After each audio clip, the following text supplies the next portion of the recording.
Hey up and welcome to Callum's Corner. Right, I am on the Isle of Wight. I'm bringing you a video to update you. I wanted to make one last night, but I was unable to, and it absolutely killed me not being able to make a video. I've got anger, and it needs leeching, sucking out of me. So here I am. I'm making a bloody video now.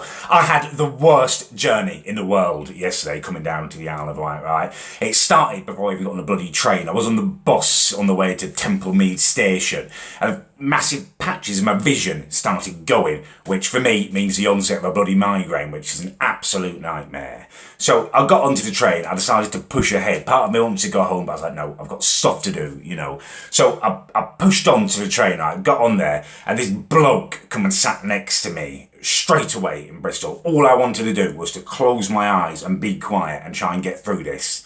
And it just started jabbering away at me. It wouldn't take any kind of hint. I'm sitting there with my eyes closed. Honestly, that's obvious I don't want to talk. But this boring bastard started jabbering away to me about the thorough valet job that he'd done on his car that weekend. Valet job? What on earth are you wittering on about? What on earth are you talking about, you pretentious prick? You've just washed the bloody car. Thorough valet job. How can you think some stranger is going to be interested in your stories of thoroughly washing your car? God, every word he was saying was pounding through my head. It was ridiculous.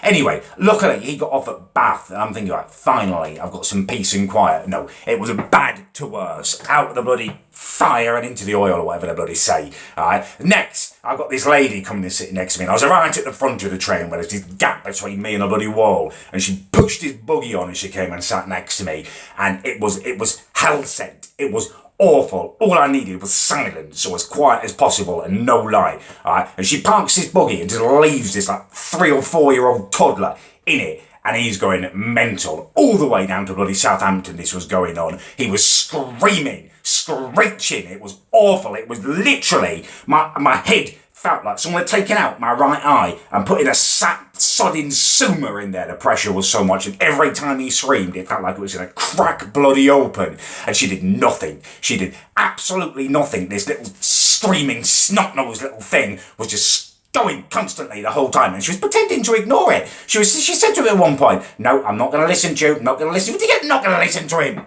You've got to do something about this. He's screaming. Everyone's having to listen to this. I get you don't want to give in to the kid or anything, but just engage him. It's a 2-hour bloody train journey. Get him out of the buggy. Of course he's not going to want to be strapped in the whole bloody time. Talk to him. It's your bloody kid.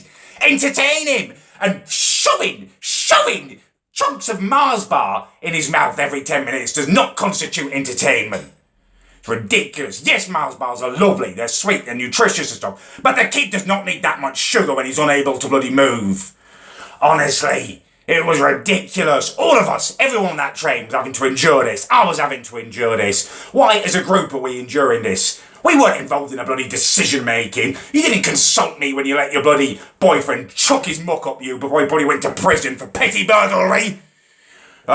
If you've had a kid, you've got to take responsibility and look after it. And if you're not, if you're just going to leave it there, if you're going to leave it there screaming and ignore it, you should get a soundproof little cage or something.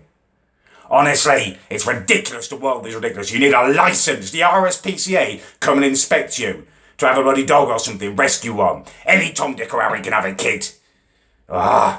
Drove me mad. It was the worst journey in the world. The best part of that journey, when I have a migraine, I vomit sometimes, and my best part of that journey was going into the toilet, ramming my foot up against the door so the door couldn't open because the lock didn't work, ramming my other foot to try and secure me, and then managing to vomit in time with the train.